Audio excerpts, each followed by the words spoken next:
আসসালামু আলাইকুম। আমি আতিকুল্লাহ, ফ্রি বাংলা টিউটোরিয়ালের পক্ষ থেকে আপনাদেরকে স্বাগতম। গত পর্বে আমরা এইটুকু কমপ্লিট করেছিলাম এবং অ্যানিমেশনগুলো, যে এটি অ্যানিমেশন কীভাবে করে আসে, বাট এখানে আমরা যদি ক্লিক করি তাহলে এগুলো কিন্তু এখন পর্যন্ত সিলেক্ট হচ্ছে না। তো আজকে আমরা এটি নিয়ে কাজ করব। তো এটির জন্যে আমার গ্যালারি ডট জেএস বা জাভাস্ক্রিপ্টের যে ফাইলটি, সেই জাভাস্ক্রিপ্টের ফাইলটির মধ্যে যদি আমরা যাই, এখানে একদম শুরুতে ভেরিয়েবল থাম্বনেল স্পেসিং 15 এবং ডকুমেন্ট রেডি ফাংশন, এটির ঠিক নিচে আমি একটু ফাঁকা জায়গা রেখেছিলাম। এটির পেছনে কারণ হচ্ছে যে এখানে আমি নতুন কোনো কোড অ্যাড করব। তো সেটির জন্যে আমি এখানে যে আমার এ শর্ট লিঙ্ক, এখানে একটি কথা বলা বাহুল্য যে এখানে আমার একটি ক্লাস কিন্তু ডিক্লেয়ার করা ছিল শর্ট লিঙ্ক।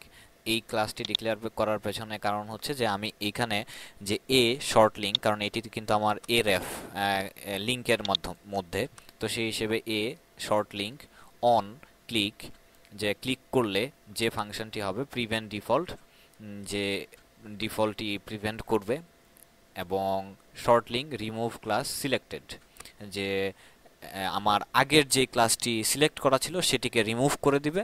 এবং দিস দিস মানে হচ্ছে এই ফাংশনটি, মানে এই ফাংশনটি বলতে বোঝাচ্ছি যে যেই এই লিঙ্কের উপর ক্লিক করা হচ্ছে সেইটির মধ্যে ক্লাস অ্যাড ক্লাস, যে নতুন একটি ক্লাস ডিক্লেয়ার করে সিলেক্টেড, মানে আগের যে সিলেক্টেড, ফর এক্সাম্পল এখন আমার এখানে সিলেক্টেড আছে প্রথমটা অল ক্যাটাগরি। তো এটির ফলে এখানে আমি এই কোডটির মাধ্যমে বোঝাতে যাচ্ছি যে যখন ইউজার ক্লিক করবে, ক্লিক করার পর ওইটি তুমি রিমুভ করে দিবা, এবং ওই সিলেক্টটি রিমুভ করে দিবা, এবং যেটার মধ্যে ক্লিক করবে সেইটারে তুমি সিলেক্ট করে দিবা। তো সেই হিসেবে এটিকে আমি সেভ করলাম। এবং সম্ভবত এবার যদি আমি আমার ফটো গ্যালারি ওপেন করি, ইন্ডেক্স রিলোড হলো, এবং এখানে যদি আমি ক্লিক করি তাহলে এখানে দেখুন যে আমি যেটির মধ্যে ক্লিক করছি সেটি সিলেক্ট এখানে হচ্ছে, যেটি আগেরটির ক্ষেত্রে হতো না। তো এবার আমরা যদি এখানে আসি, যে এখানে এই প্রথম যে ভেরিয়েবলটি ডিক্লেয়ার করা হয়েছে ঠিক এটির ঠিক নিচে এখানে আমি ফাংশন শর্ট থাম্বনেলস কিওয়ার্ড নামে একটি ফাংশন ডিক্লেয়ার করলাম, এবং এখানে অ্যালার্ট কিওয়ার্ডটি ইউজ করলাম। এই কিওয়ার্ডটি অ্যাকচুয়ালি এখানে ইউজ করলাম একটি অ্যালার্ট বক্স শো করার জন্য।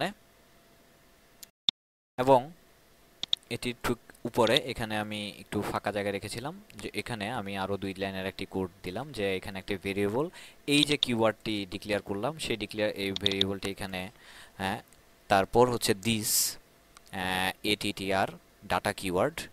আমরা যদি এটির মধ্যে যাই তাহলে এখানে দেখবেন যে ডাটা কিওয়ার্ড নামে একটি ক্লাস ডিক্লেয়ার করা হয়েছিল এবং ওইটির আন্ডারে একটি স্পেসিফিক নাম দেওয়া হয়েছিল।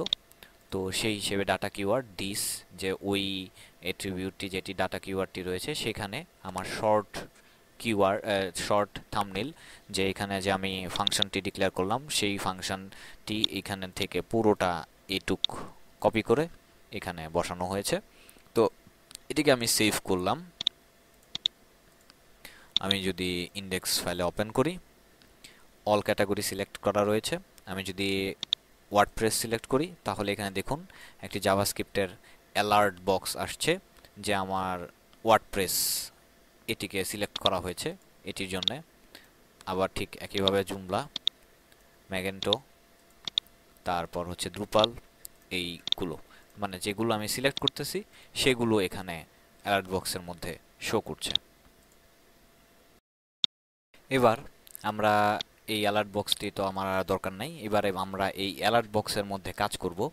তো এই অ্যালার্ট বক্সের ভেতর আমি এখানে thumbnail container, each function, variable thumbnail keyword, this, তারপর এখানে ডাটা কিওয়ার্ডটিকে, তারপর এখানে লজিক ফেলা হয়েছে, যে আমার যে কিওয়ার্ড যেটি all, this class, show me, remove class, hide me, দুটি যে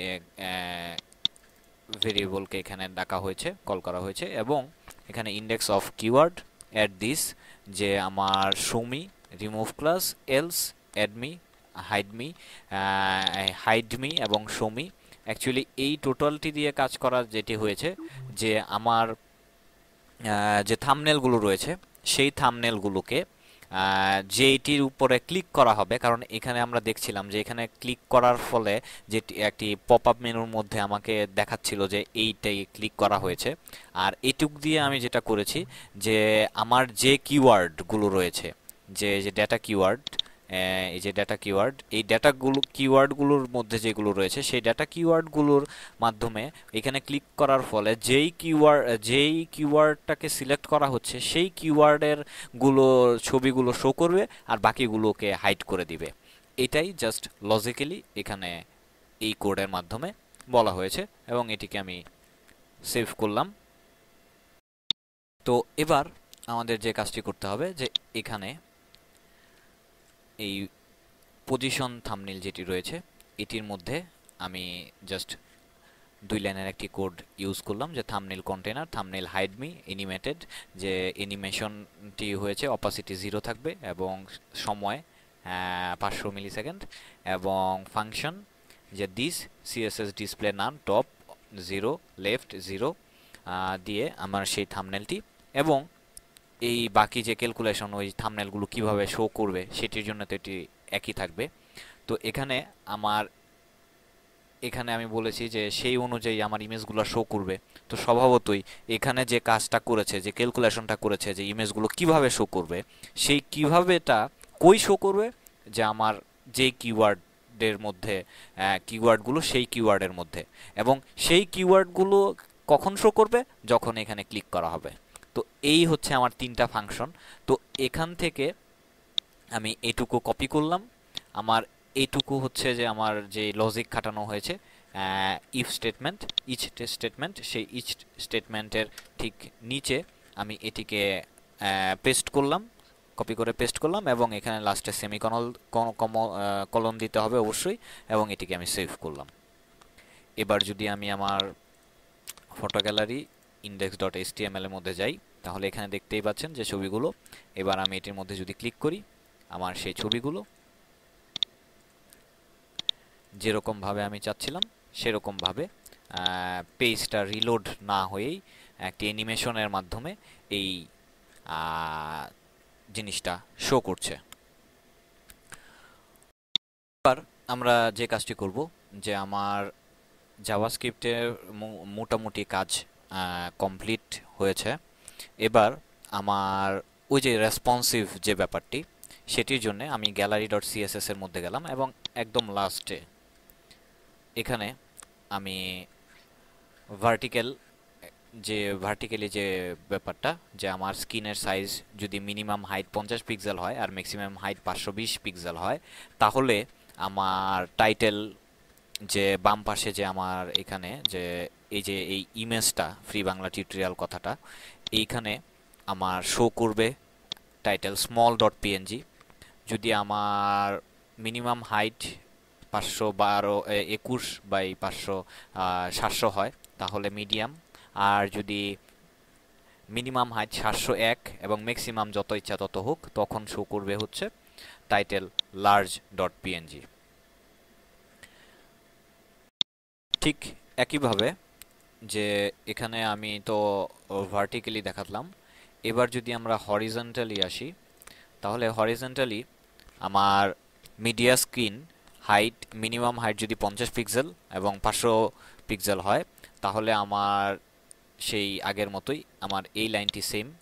আর এখানে বডির প্যাডিং, তারপর গ্যালারি উইথ মার্জিন এবং গ্যালারি শর্টিং স্পান এবং গ্যালারি শর্টিং এই জিনিসগুলোর কিছু প্রপার্টি এখানে অ্যাড করা হয়েছে। ঠিক একইভাবে যদি আমার ট্যাবলেটের জন্য যে ইয়াগুলো স্ক্রিনটা যে 501 থেকে 960 হয় তাহলে আমার এই দেখাবে, কি বলে, মানে এই প্রপার্টিগুলো এই অনুযায়ী সিএসএস ফাইলটা কাজ করবে। এবং যদি আমার বড় হয়, তার থেকে বড় হয়, তাহলে আমার এই প্রপার্টিগুলো কাজ করবে, টাইটেল লার্জ পিএনজি এই জিনিসগুলো এখানে শো করবে। এবং অ্যাট লাস্ট এখানে আমার ভার্টিক্যাল যে ইয়াগুলো করেছিলাম যে এখানে আমার clear both line height 1 pixel, এটি দিয়ে আমি এটিকে ক্লিয়ার করলাম এবং এটিকে আমি সেভ দিলাম। সেভ দিয়ে এবার যদি আমি আমার ফটো গ্যালারিটি এখানে ওপেন করি, তাহলে এখানে আমার যে ফটো গ্যালারিটি দেখতেই পাচ্ছেন যে এটি নিচে নিচে চলে এসছে এবং এটির আমার এখানে এই সাইজটি ছোট হয়ে গেছে, যার ফলে আমার ওই বড়টি দেখাচ্ছে। আবার যখন আমি বড় করছি তখন আমার এটি এখানে নিচে চলে আসছে। তো এরকমভাবে আমার সেই, আবার যখন ফর এক্সাম্পল আমি যদি এটিকে ছোট করি, তখন এখানে দেখতেই পাচ্ছেন যে এই জিনিসগুলো আমার নিচে নিচে চলে এসছে। তো বাট আমরা যদি এটার মধ্যে যাই আগেরটা, তাহলে এখানে দেখুন সেটি কিন্তু হচ্ছে না এবং এখানে আমার বাম পাশের যে টাইটেলটি সেটি বড় টাইটেলটি এখানে শো করছে।